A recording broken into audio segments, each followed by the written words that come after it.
Hey everybody, welcome back to my anime react channel, GizAnime. Today we're going to be watching Platinum End, episode 18.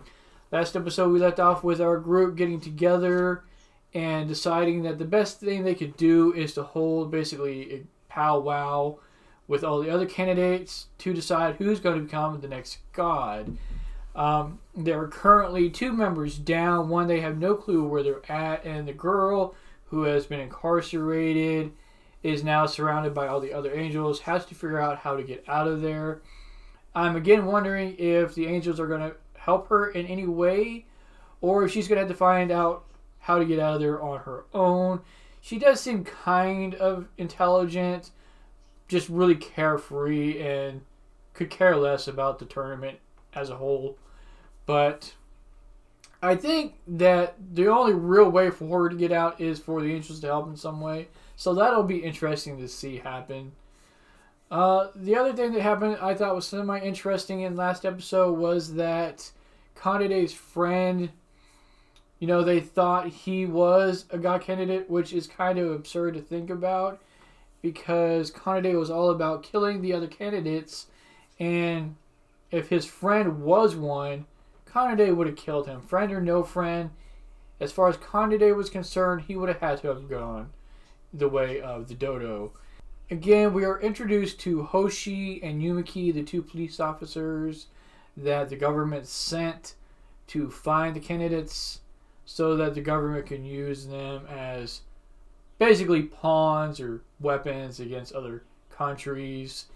And Mirai, for one, is not having that because Mirai doesn't want to kill anybody, let alone anybody on a mass scale. So with that said, let's get on to this episode though and see how our group handles getting this girl out, and if they're able to find this last missing candidate at all, or if that will come at a later date and time. And I will see you all there. Alright everybody, here we go. So, their answer to get her out is to fake her death. Did dude say she tried to commit suicide before? Well, obviously she did, which is why she's here. So now she's gonna try to make a run for it by flying out of there? Because she still has the wings. Wrong. Okay, that was extra stupid. Okay, that was a lot easier than I thought it'd be. All too easy. I kind of figured that they would have had contingencies in plan because I figured they would have known about her abilities. But I guess not, like, the extent of them, because I thought Susumu told them kind of what they can do, right? So them just walking in there like that was really dumb, especially since she wasn't restrained. Were they shot? Yeah, they were definitely shot. Okay, so these guys would know this, right? Might not be enough, but it'd be enough to try them. You know, get at least 4 more inside and save 2 just in case. And just have them cause all kinds of havoc. While the others that she's with originally tried to help her out.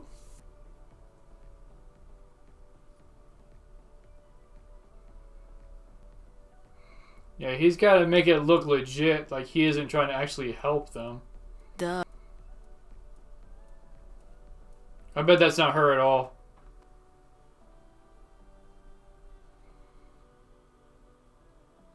Although this does put a hole in my theory because she doesn't have wings?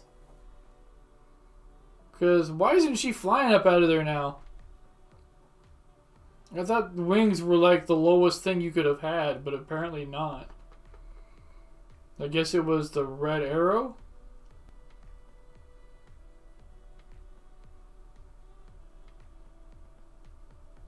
Well, now she does.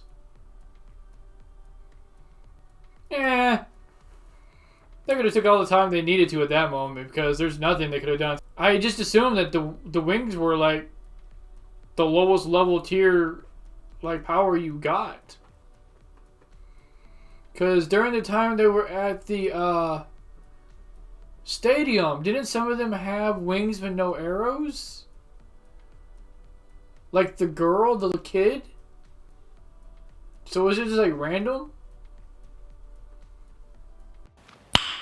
Nice. No, Yuri really out here trying to show off her goods to everybody. Edgelord.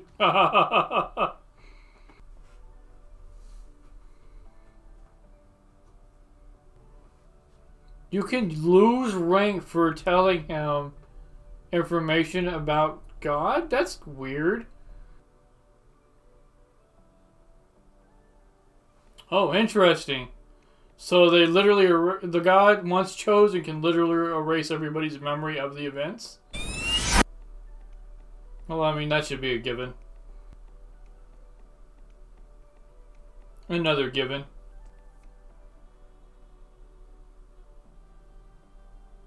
Lead humanity to a positive direction. Say what?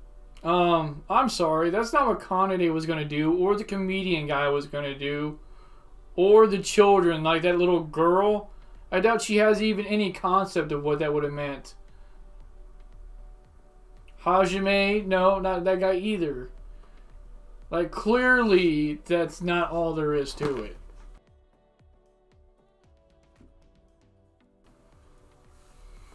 That's funny how Yumiki is like, nah, that's not happening because she's still under the influence of the Red Arrow. I don't want you to become God because you gotta stay here on Earth with me, and I love you a lot.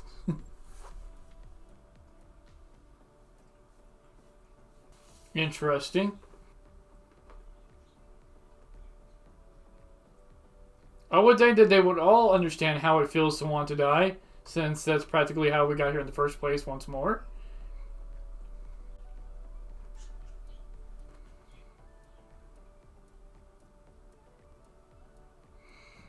Yep, once more.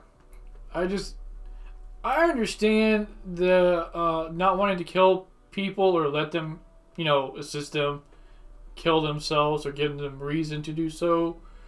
But at the same time, Mirai, again, is not coming up with any answers or any solutions.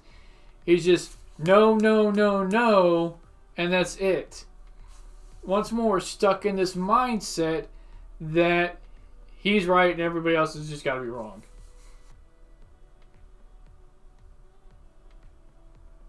Obviously not. I mean, I feared that the last candidate was going to throw a curveball in all of this. That's why they haven't shown them yet. I just hope it isn't a curveball like Canidate again. Is this our final candidate?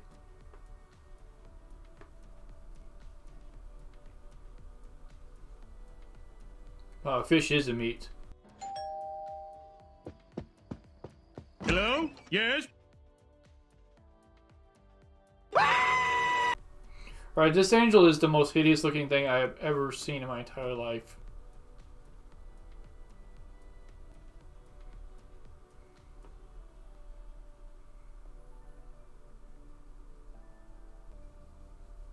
I have no idea what just happened there, other than the fact that this guy is a bit crazed. And I guess he's unsure of what he really wants at all. I'll definitely be watching that section with him again, going over that a couple more times before I do my afterthoughts, just to try to get a better grasp of what was said during that moment. Alright, are they all out there trying to find the last candidate? Hoping that maybe he pops up out of nowhere?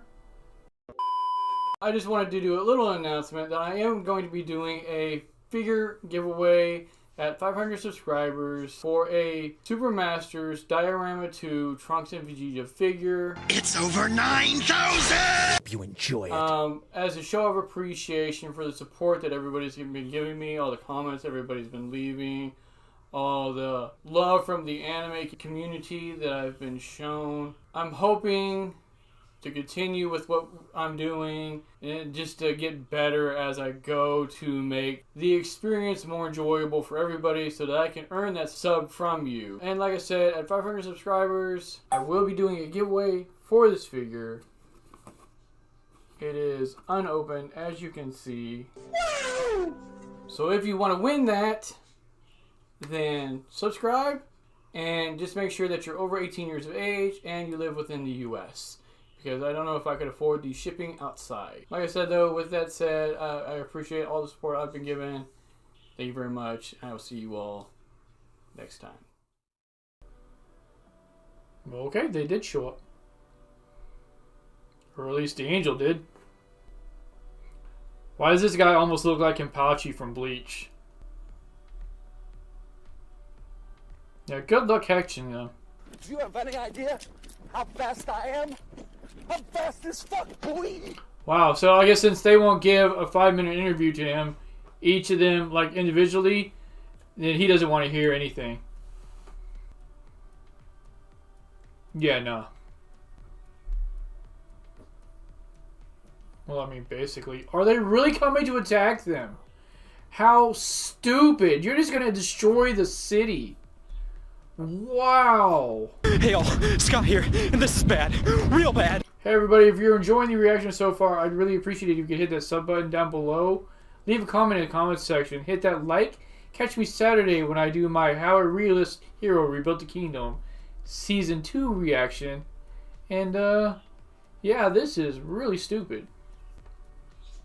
So they just went ahead and did it.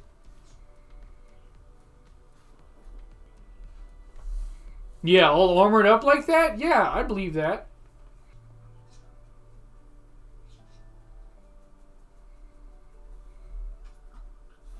That is really true.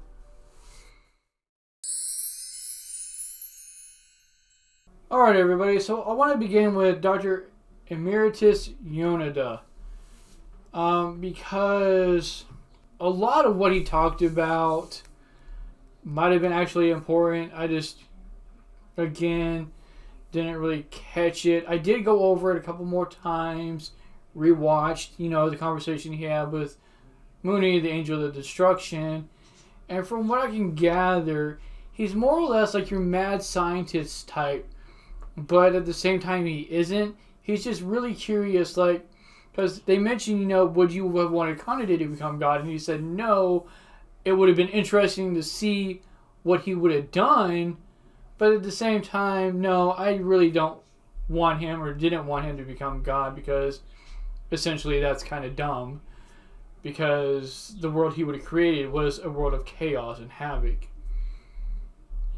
So Yoneda basically says, and I don't know how to pronounce his name, so forgive me for that, that I don't think he wants to become God, for one, because during the conversation he states that he doesn't know, or he is unable to prove the existence of angels or God with an angel sitting right beside him.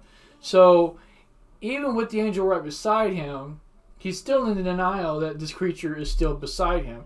For all he knows, he could be having some kind of a mass hallucination with a whole bunch of other people and just be under like the side effects or effects of a drug. You know, he's thinking like as a scientist or a doctor would, and not as a person of faith would, because again, he doesn't even believe in angels or God. He states, you know, most of his writings kind of go against the whole philosophy of God even being a reality. So he mentions also that he doesn't know how to move forward with what he's thinking or what he wants to do until he talks to the other two candidates that he hasn't seen yet. So I'm assuming that's Mirai and Saki. So he's seen the others. He's seen, well, maybe not. Maybe it's actually Shuji and Yuri that he hasn't seen, because the others, you know, like Mirai and Saki were out in the open. They did fight, so he's seen images of them. So maybe that's not who he's talking about. Maybe because Shuji and Yuri are more of an enigma to people who, you know, are curious about the angels or the candidates, because Shuji has been in hiding this whole time pretty much and hasn't come out. Yuri has been just living a life of luxury and hasn't really tried to say much about anything either. The only ones that were active, other than the ones that are dead now, were Mirai and Saki. So, yeah, maybe looking at it, he's not talking about them. So he wants to know what they're thinking.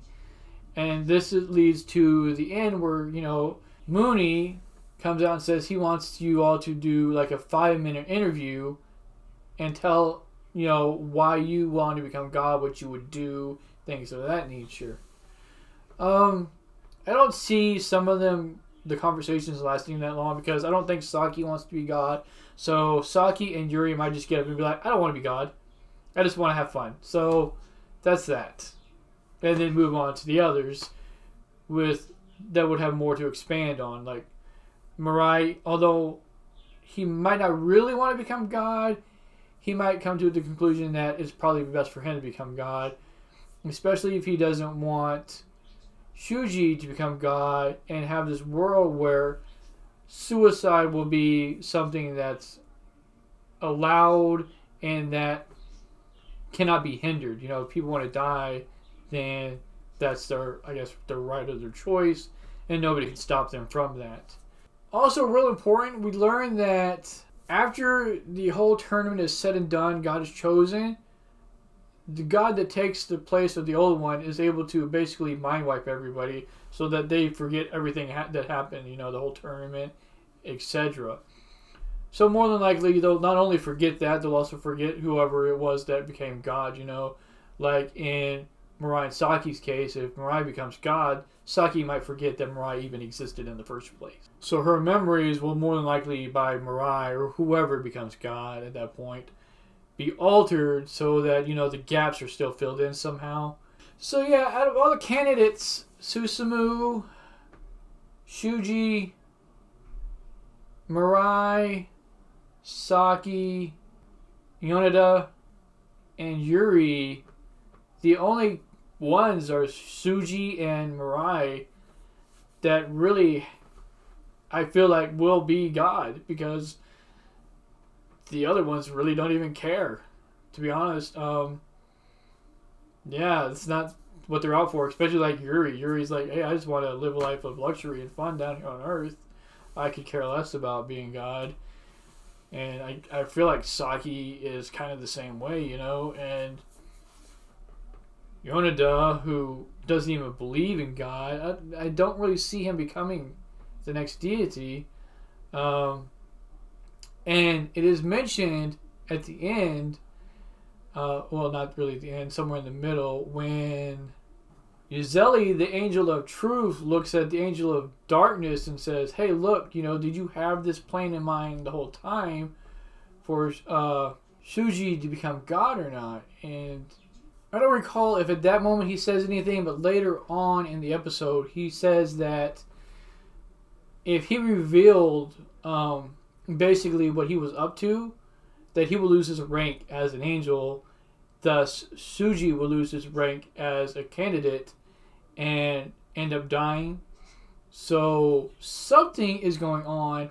And once more, this brings me to the realization that the angels have a bigger part to play in this than they initially let on. I still feel like it's more or less like a game of checkers or chess, and the pieces are just being put in position for the angels, who are ultimately the benefactors of this whole game. I'm wondering, because this might be interesting, if the winner of this basically tournament, their angel is actually who becomes God, and the candidate becomes like a special rank angel or something like that, and that's how you fill the list of angels. That would be interesting if there was some kind of twist to this that the angels aren't revealing in the end and can't really say. So that would be kind of interesting to see. But that's just a theory. That might not even be the case. But with that said, let me know what you all thought of this episode. Let me know if there's anything I'm leaving out or forgot or just missed possibly. And I will catch you all this Saturday when I watch how a realist hero rebuilt their kingdom. And until then, see you next time.